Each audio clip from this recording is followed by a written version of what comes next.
First এই রিলসটা দেখো, তারপর এই রিলসের কমেন্টের মজা নেব। अच्छा তুমি ম্যারিড নন ম্যারিড? ম্যারিড। अच्छा তোমাকে তাহলে বৌদি বলবো, তাই তো? হ্যাঁ। তোমাদের মধ্যে এমন কি আছে সব সিঙ্গেল ছেলেরা তোমাদের প্রতি ক্রাশ?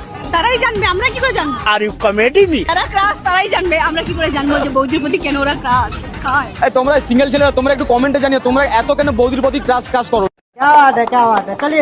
কিরণ রাজপুত বলছে, কারণ বৌদিরা ধোকা দেয় না, মক্কা দেয়, তাই সিঙ্গেল ছেলেরা বৌদির প্রতি ক্রাশ। সূর্য পাল বলছে, ঠকবাজ মেয়েদের থেকে রংবাজ বৌদি অনেক ভালো। তারুণ বলছে, কারণ বৌদিরা বড় মনের মানুষ। মিলি রয় বলছে, যারা বৌদির সাথে প্রেম করে তাদের এটা ভাবা উচিত যে তাদের বউ ও অন্য কারো বৌদি হবে। রিমল গেমিং বলছে, রোজ খেতে চাও মধু, তাহলে বৌদি ফোটাও শুধু।